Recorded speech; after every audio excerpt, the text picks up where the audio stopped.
The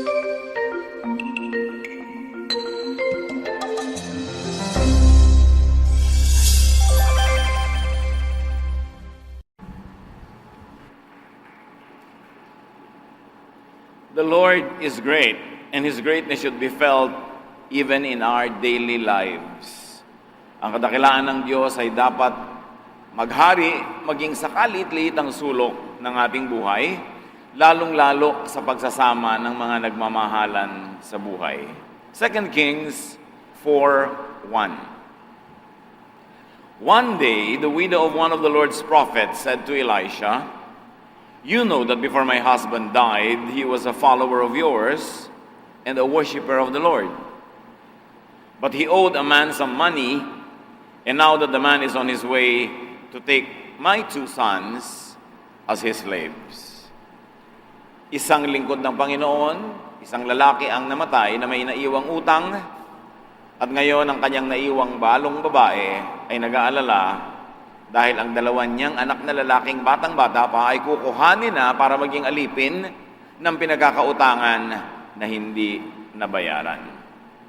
Poverty, need for money, separates families. It separates people who otherwise want to be together. Ang ating pag-aaral ngayon, the financial cost of togetherness.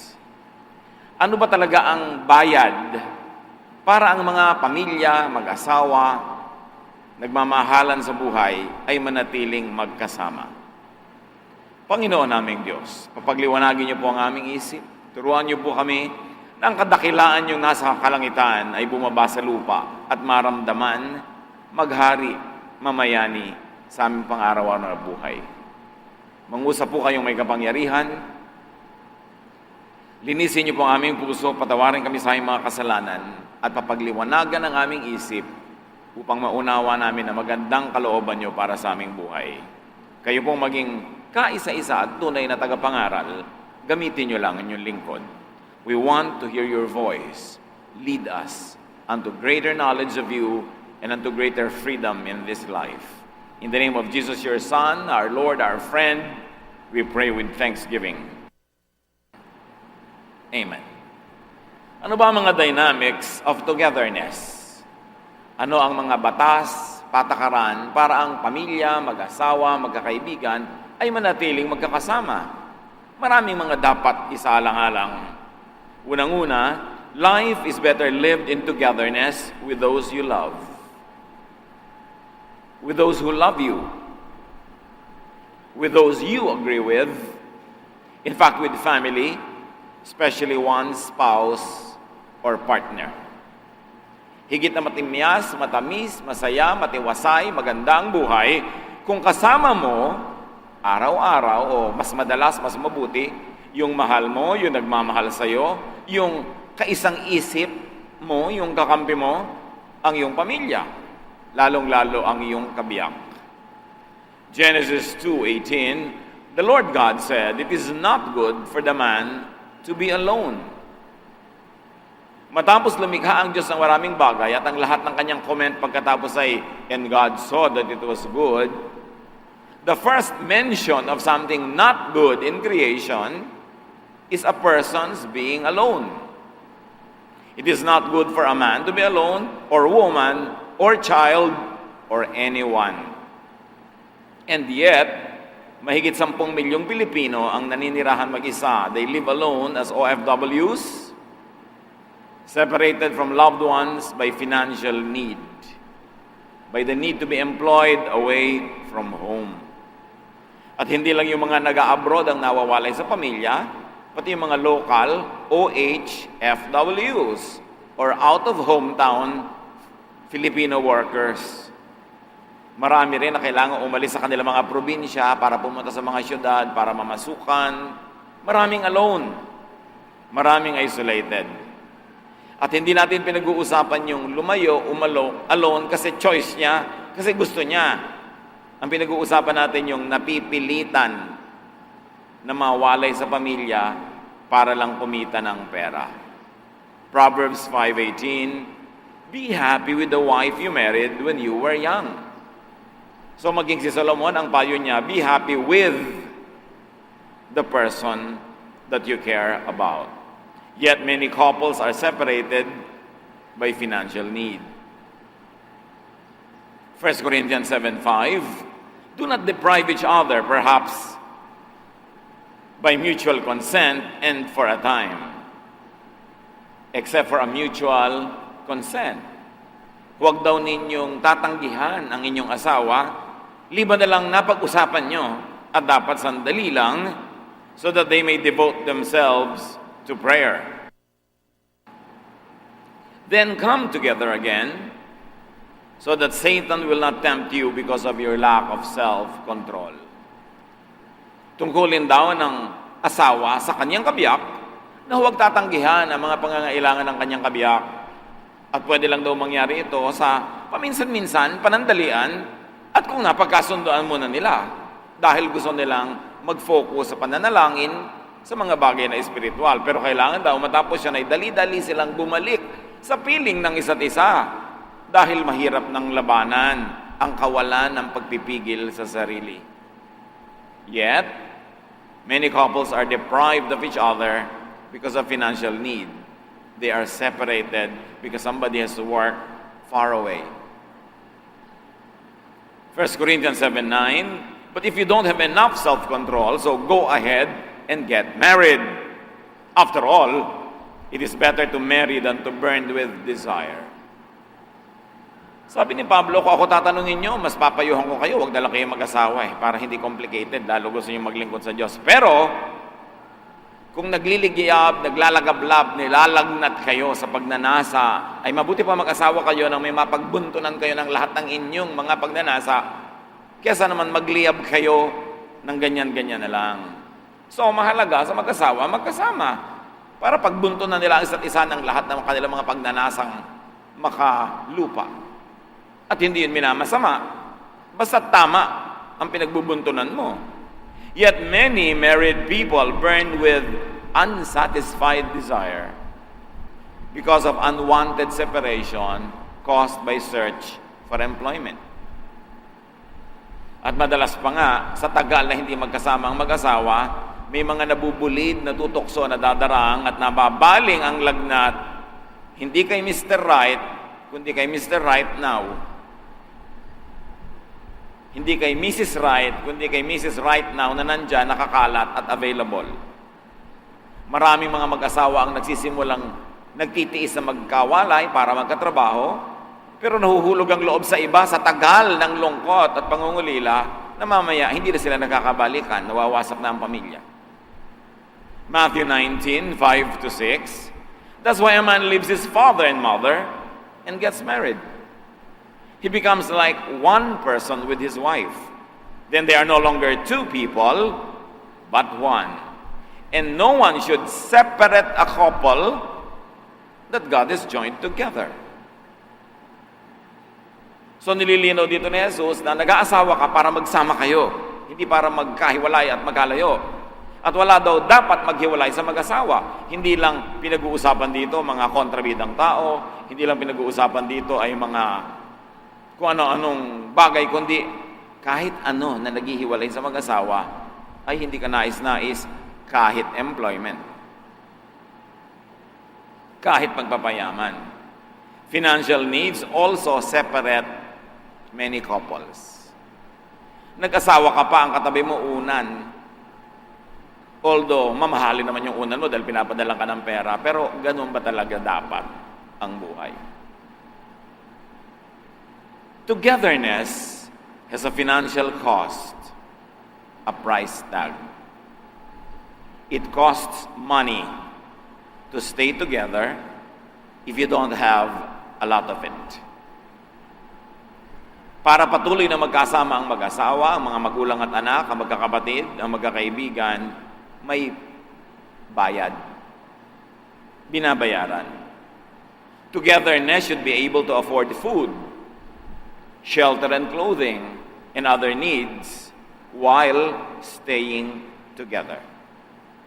At yan ang dahilan kaya maraming nalalayo kahit hindi gusto sa mahal sa buhay dahil kailangan kumita para may kainin ang pamilya, para may silungan, maibayad sa upa ng apartment o maipagpagawa ng munting bahay, maibili ng damit, maipagpaaral, etc., etc. Proverbs 22 verse 7, the rich rule over the poor, and the borrower is slave to the lender. So ang mga mapera daw ay nagiging Panginoon ng mga salat at mahirap, at ang nanghihiram ay nagiging alila ng nagpapahiram. Kitang-kita natin ang kalagaan na ang tao ay magkaroon ng pera para siya maging malaya. There is nothing glamorous about being poor. God doesn't want you to be poor, because when you are poor, you will be a slave to someone. And slavery, most of the time, separates you from your loved ones. Yung mga modern day employment, yun yung old time and old fashioned slavery. May bayad ka lang nga ngayon. Pero ganun din, pag-aari ka ng iyong employer, pag-aari niya ang iyong oras, pag-aari niya ang iyong lakas, at uubusin ng iyong employer ang iyong lakas hanggang ang tanda-tanda mo na ubus na yon, i-retire ka na. Kailangan, hindi ka bumalik sa hirap. Couples and families are separated by forced employment, especially caused by indebtedness. Proverbs 22:7, the poor are ruled by the rich, and those who borrow are slaves of moneylenders. Mga katotohanan ng buhay na sinisiyasat at itinuturo sa Biblia. To be together, income should be equal to or greater than expense. Mga kapatid, para manatiling magkasama ang mag-asawa, magulang at anak, magkakapatid, magkakaibigan, dapat ang kinikita ay katumbas o higit sa gastos. Kasi pag ang kinikita mo ay kulang kesa sa gastos, mapipilitan at least ang isa sa inyo na lumayo maghanap ng mas malaking kita para matapatan ang gastos. So as not to be forced to leave and to go away for employment, people who want to be together must be able to produce what they need while staying together. Couples, families should all work hard and cooperate to produce sufficient or surplus income to keep everyone together. Babae, iiyak-iyak ka pag naghahatid ka sa airport ng husband. Umimbento ka ng trabaho, umimbento ka ng income, umimbento ka ng magagawa para yung ipinapadala sa iyo, may maimpok ka, maipamuhunan, para imbes 10 taon siya abroad, maging 5 na lang. Imbes 20, maging 10. Pero kung iiyak-iyak ka sa airport, tapos pag uwi mo sa bahay, wala ka namang ginagawa para kumita, well, may ginagawa ka, siyempre, naglalaba ka, namamalaan, tsaka kung ano pinagkagagawa mo. Pero ang tanong ay, pinagkakakitaan ba? Iiyak-iyak ka, humanda kang umiyak habang buhay. Kaya lang, mapapansin nyo, sa unang hatid, ang lakas ng iyak. Sa pangalawa, malakas-lakas ng konti. Sa pangatlo, mahina na. Sa panglima, ay, ikaw ang talagang pumunta sa airport, masikip.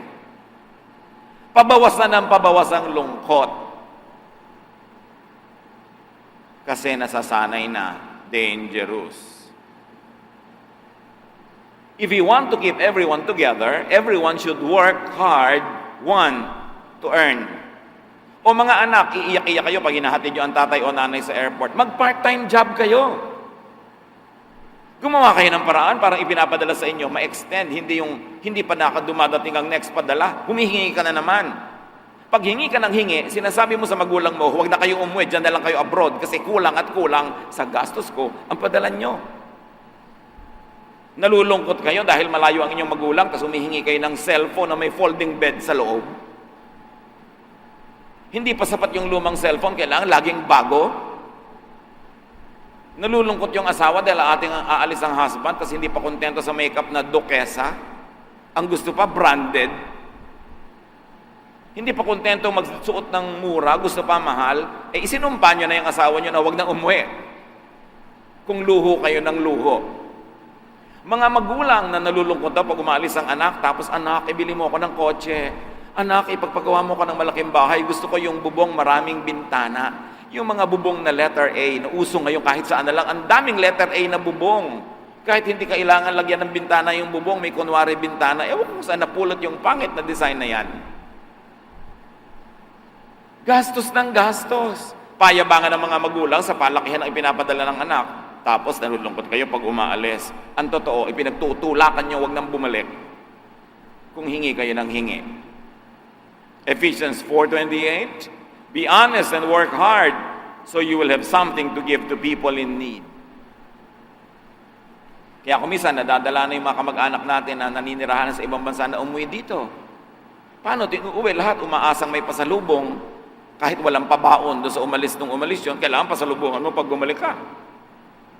Lahat, pag aalis kayo, siya lagi ang taya. Kung isang linggo siya, isang buwang nandito, araw-araw siya ang taya. Paano pa babalik? Kaya hindi nga bumabalik hanggang hindi may patay. Kasi at least kung buro lang uuwian, may excuse na hindi magpasalubong. Sobra ang expectation natin sa nasa abroad. Hindi natin napapansin, kinokondemn natin sila to a life of slavery forever.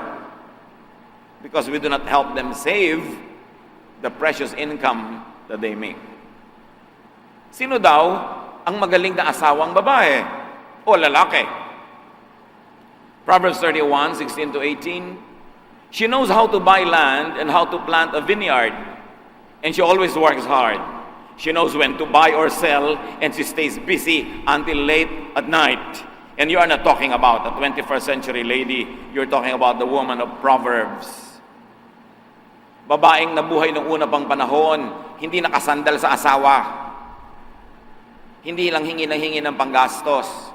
Bagamat yes, magaling na asawa, magaling magluto, magaling mag-alaga ng mga anak, pero walang income. Itong babaeng ito ay may income.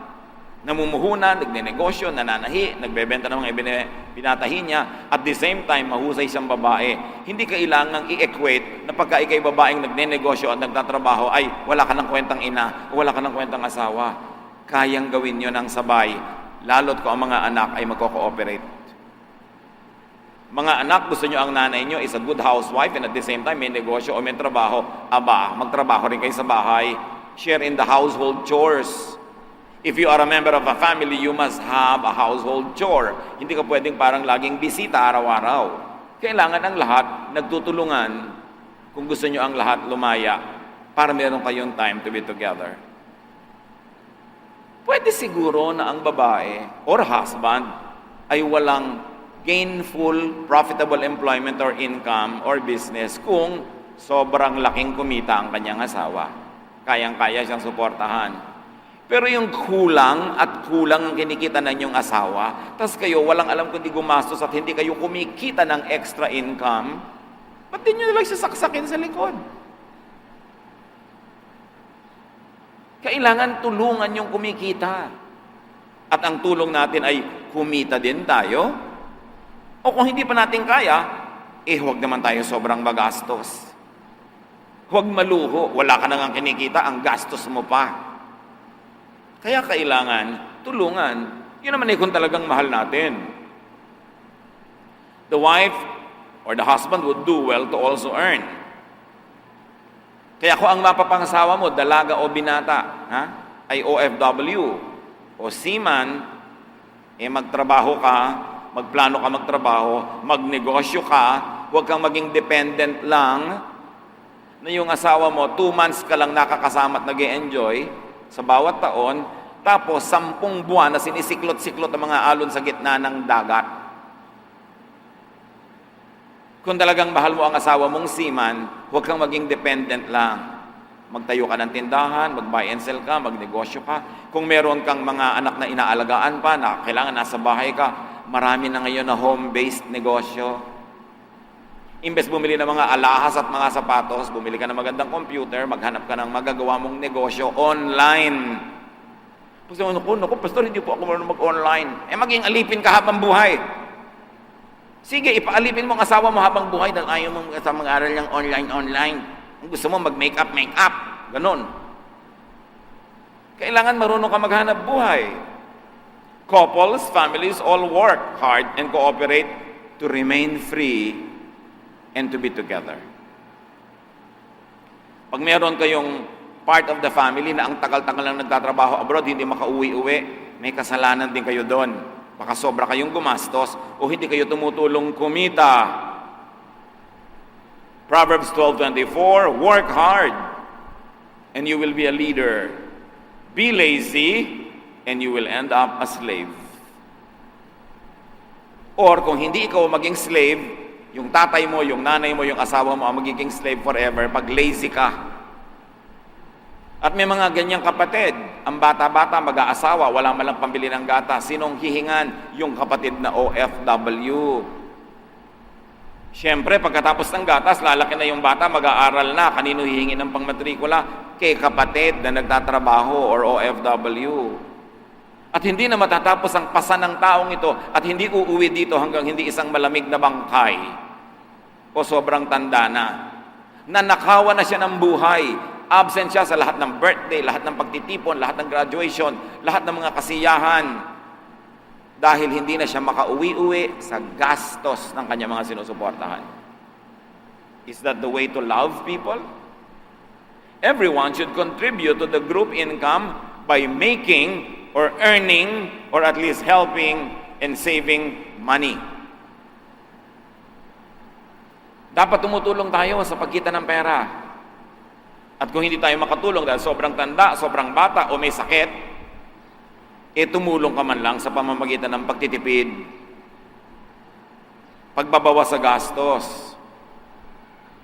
Genesis 3:19, you will have to sweat to earn a living. Liban na lang sobrang kamatanda, sobrang bata o may sakit o nag-aaral pa, mali na hindi mo kinikita ang kinakain mo. Yet, many breadwinners continue to labor away and alone because their dependents do not earn or do not conserve and save money. Lustay ng lustay. Kung ang nanay, tatay mo'y OFW, wala sa lugar na lustay ka ng lustay. Kung ang asawa mo'y OFW, wala sa lugar na lustay ka ng lustay. Kung hindi ka man lang kumikita, dapat nagsisave ka. Para umiksi-iksi ang pagtatrabaho niya ng malayo. Para makapag-ipon kayo, makapagtayo ng negosyo, o mabayaran ang mga dapat bayaran. Hindi yung matapos magtrabaho ng kaya tagal-tagal, pag-uwi, na isang lanyo pa ang TV, tutubusin pa niya. Yung lote na nabili niya, nakasangla, tutubusin pa niya. Yung mga binili niyang gamit na ibenta na, bibili na naman siya ng iba. Bakit hindi nyo nalang lasunin yung OFW nang madali na ang kamatayan at magkaroon na ng kapahingahan sa langit? Hindi yung tuwing uuwi, napakaraming problema niyong ibibigay.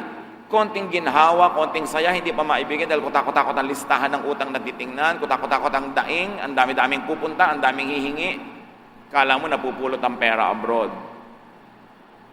Proverbs 10:5, he who gathers crops in summer is a prudent son, but he who sleeps during harvest is a disgraceful son. Kailangan ng mga anak marunong mag-timing. Pag pwedeng kumita, kumita. Pag pwedeng magkaroon ng trabaho, magkaroon ng trabaho. Apply this to sons and daughters who overrest, overspend, and overextend childish dependence. Meron pa mga anak ng OFW, parang napakasama ng magulang nila na nasa abroad, may tampo pa. Kaya kailangan pag umuwi dito ang magulang, hindi sila mapapagalitan, i-shopping ng i-shopping, ipasyal lang ipasyal, na para bang krimen yung ginawa ng magulang nila ng pagtatrabaho abroad, na kailangan you make up for it when you get home.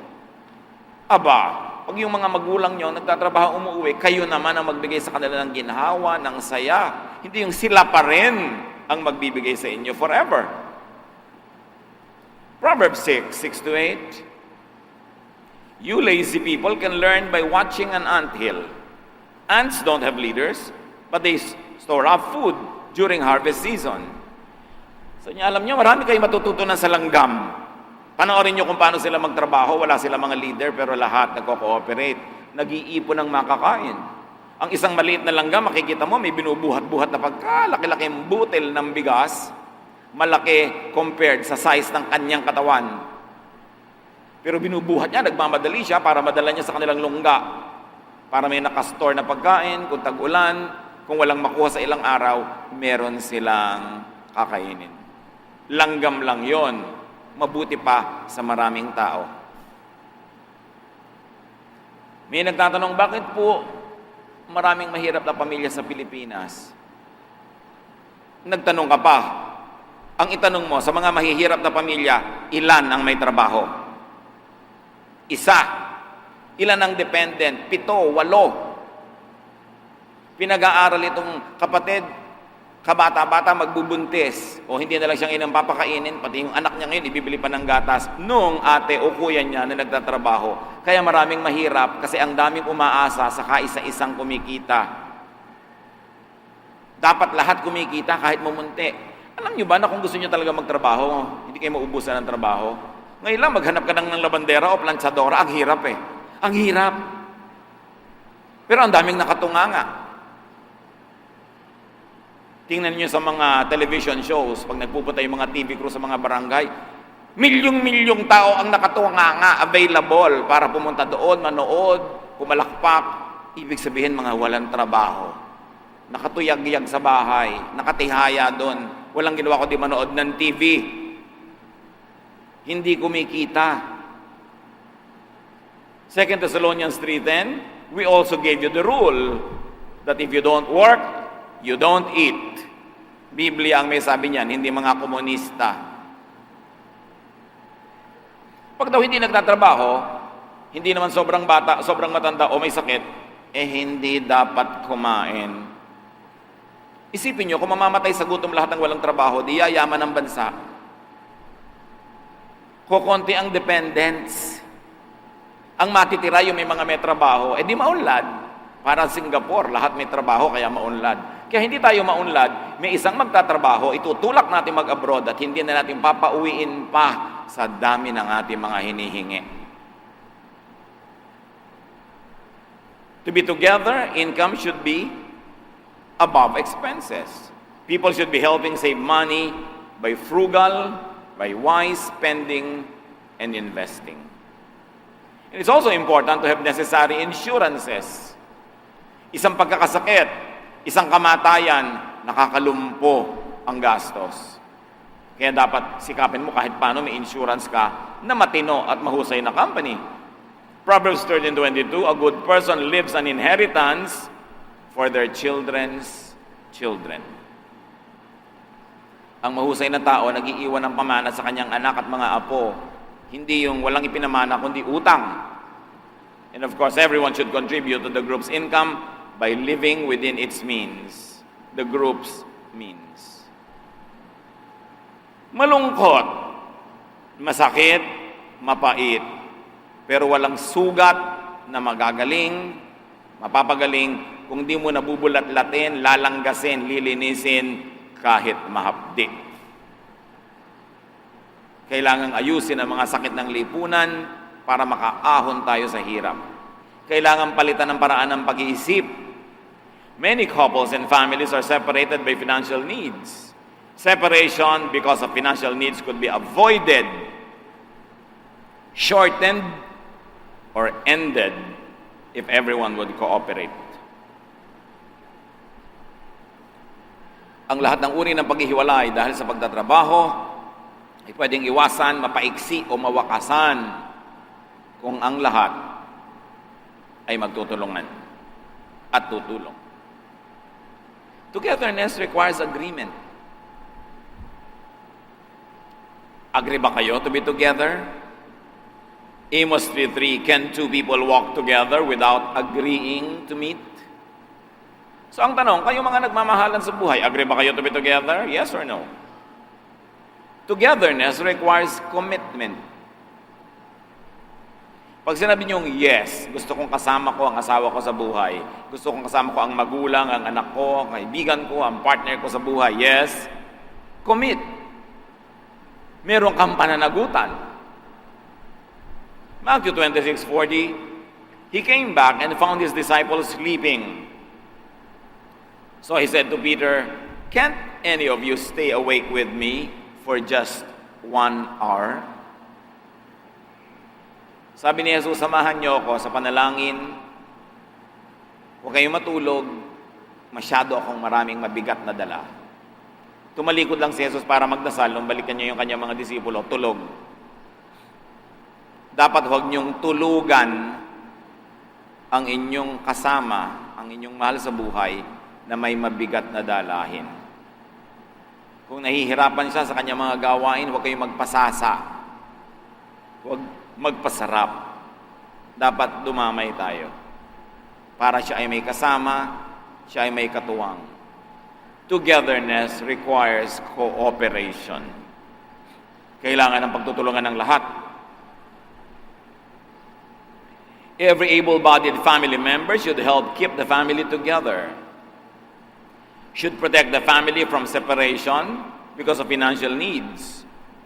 Therefore, every able-bodied family member should help earn money.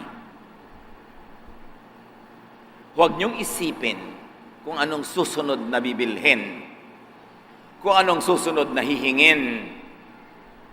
Ang isipin niyo, paano kaya ako kikita para yung kahit fraction of my needs, huwag ko nang ihingi pa. Paano kaya ako magtitipid para yung pinadala niya ay humaba ang buhay at hindi na ako kailangang humingi pa sa kanya kahit hindi pa sweldo? Pag humihingi kayo sa namamasukan ng hindi pa sweldo, inuutusan niyo siyang mangutang. Kasi hindi pa siya sumusweldo, hihingi na kayo. Saan niya kukunin? Magician ba siya? Mangungutang siya. Kaya marami sa mga OFWs, nagtatrabaho ng 8 to 9 hours a day, at pagkatapos noon, pupunta pa sa part-time job, maglilinis ng apartment, villa, maghuhugas ng kotse, ng bahay ng may bahay, para kumita pa ng konti. At sa day off, hindi pa siya nag-o-off, nagtatrabaho, nagluluto ng ulam, nagtitinda, kung ano-anong ginagawa, menial jobs. Tapos yung mga pamilya dito, hingi. Nag-aaway pa kung minsan yung asawang babae at yung nanay kung sino ang hihingi ngayong buwan na ito. Napakalaking sakit ng ulo ng OFW na yung asawa niya at nanay niya ay nag-aaway.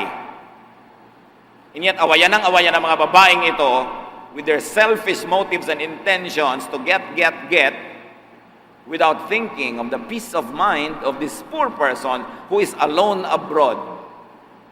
Makakarinig ng balita, sumbong pa, daing pa. Anong gusto niyong gawin ng tao? Magbigte. Kaya marami nabubulid, natutulak na humanap ng kahit konting pagtingin.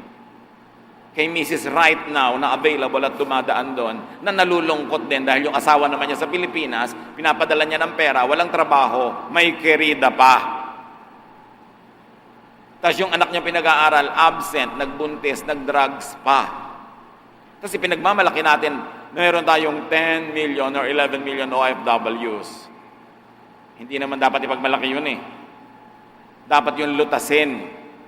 At hindi dapat policy ng gobyerno na mag-export ng tao. Dapat mag-export tayo ng sapatos, mag-export tayo ng mga electronics, mag-export tayo ng mga produkto, ng mga prutas. Tao ang ina-export natin, malaki ang social cost. At hindi pa tayo sapat na hindi nag-e-export ng prutas. Nag-i-import pa tayo kahit sampalok from Thailand. Hindi ba nakakahiya yun? Bibili kayo ng lansones from Thailand pa, hindi pa from Paite. Hindi natin tangkilikin ng Marikina shoe industry para makabangon uli, magkatrabaho yung mga tao doon at wag na silang mag-abroad. Kaya abroad tayo ng abroad, kaya tayo nagiging alipin abroad, import tayo ng import. Gusto natin imported. Hindi natin binibili ang ating mga produkto, nagsasara ang ating mga factory, walang trabaho ang mga tao dito, so i-export natin. Ang pambayad natin sa ating mga luho ay ang ating mga mahal sa buhay. Tama ba yun? Ang daming bansa na katulad ng Pilipinas, ang size ng area, size ng population, amount ng literacy, pero hindi nila kailangang export ng kanilang mga tao. Hindi na tayo nag-iisip. Lagi nilang pagka-graduate, anak, mag-abroad ka. Kailangan ipagpagwakbo ka ng bahay na yung bubong maraming letter A na bintana. Anak, mag-abroad ka, tulak ng tulak. Ba't hindi mo isipin, anak, mag-isip ka ng money negosyo dito, mag-iipin tayo, mag-iipon tayo, o bang masukan ka sandali, kahit mag-abroad ka, 3 taon lang, tapos titipirin natin yung kinita mo, pagbalik mo dito, magkakaroon tayo ng small business. Hindi mamasukan ka forever, umuwi ka na lang, pagpatay ka na, o pag antanda mo na. There should be enough of breadwinner in one income households. Pag sinabi mo, ito po ang ating breadwinner, ano kayo, bread loser, bread user, bread eater, tapos meron kayong breadwinner. May isang breadwinner at may 5 kain lang ng kain. Well, tungkulin naman ng magulang na magpakain ng anak, pero tungkulin naman ng anak na magtipid at mag-cooperate, mag-aral lang mabuti para makatapos agad, hindi 5 taon na, nasa high school pa, o nasa kolehiyo pa, 7 taon na, hindi na makauwi nagpapaaral. Walang PhD yun, bachelor's pa lang, 7 taon. Enough of housewife only mentality. Mag-alaga ng mga anak, mag-impart ng values, pero huwag maging inilalagay mo sa form dependent. Gusto niyo ba yung word na dependent? Pag may mga form na pinipirmahan, nakalagay sa iyo, dependent. Hindi magandang word yon. Maraming negosyo, maraming pwedeng gawin kung gusto natin talagang kumita. Pero huwag kayong maging fully dependent, huwag maging housewife only. Hindi na uso yon. Kung araw nakatira kayo sa probinsya, gusto niyo ng talbos ng kamote, mananalbos kayo sa likod niyo o sa kapitbahay, hihingi ka ng papaya, may alaga kang manok, ilaga mo, may alaga kang baboy, litsunin mo, nananahi ka, nangingisda ka sa mga sapa, pwede yung full-time housewife.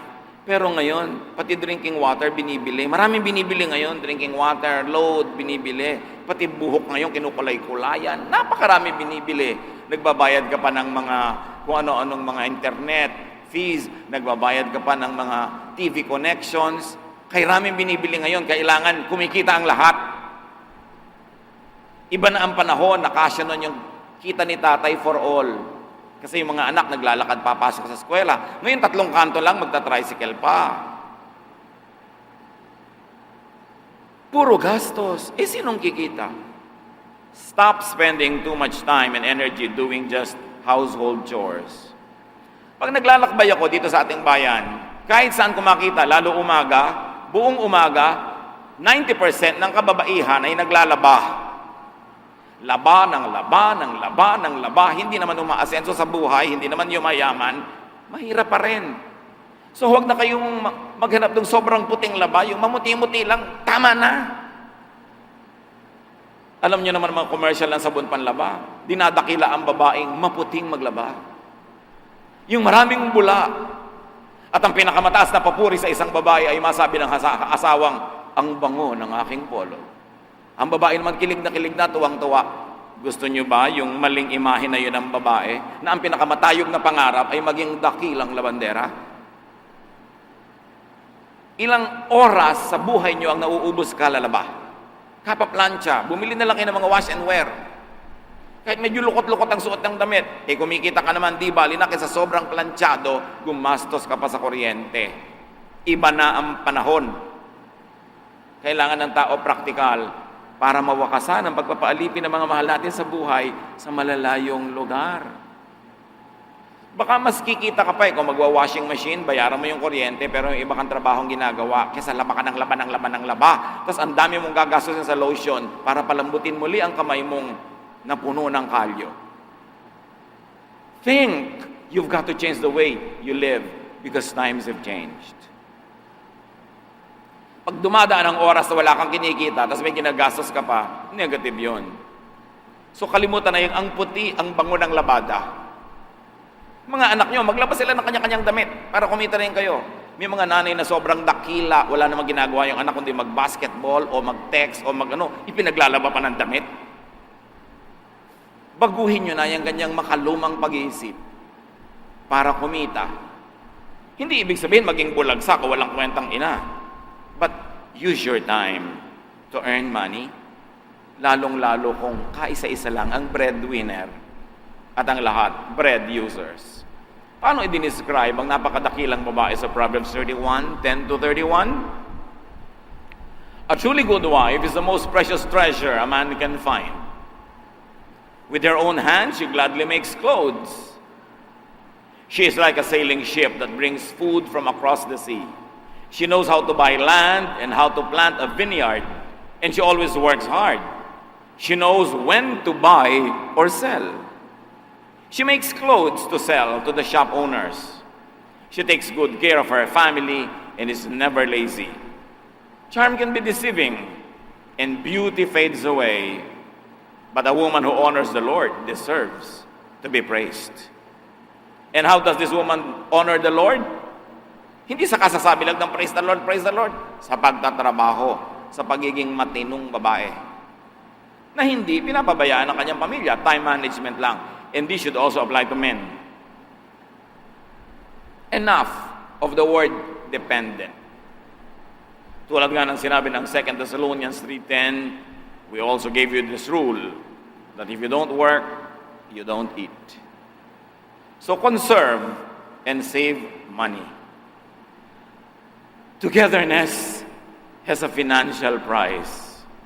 May bayad ang pagsasama-sama. Lahat dapat willing na magbayad. Every family member should help pay for togetherness. Ama namin, salamat sa maganda niyong layunin na ang mga pamilya, mag-asawa, nagmamahalan sa buhay, magkakaibigan, ay magkasama-sama. Salamat sa iyong mga paalala at salamat sa malilinaw na katuruan sa Biblia kung paano ito pwedeng gawin. Teach us about our responsibilities.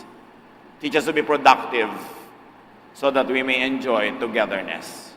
Pagbulay-bulayan natin mga kapatid ang kahulugan nito at ngayon sa ating kinalalagyan, make a firm resolve, a decision to be part of the earning machine, not the spending machine. Lord, we thank you. Guide us. In the name of your Son, Jesus.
Love to you, mga pamangkin. Dito tayo mag-aral ng salita ng Diyos. Dito tayo mag-aral ng mga practical na bagay, magdalanginan para sa isa't isa, makinig ng mga mensahe, at dito tayo magsasama-sama spiritually sa ating official Ed Lapis YouTube channel na ang address ay Sabi ni Kuya Ed. Remember, dito tayo ha, Sabi ni Kuya Ed, ang ating official YouTube channel. Do not forget to subscribe. Click the subscribe button and ring the bell for notification. Like, comment, and share our official YouTube channel. Visit Ed Lapis website for daily devotion, audio podcast, latest video message, send your prayer request, subscribe to mailing list and more. Visit edlapis.com.ph.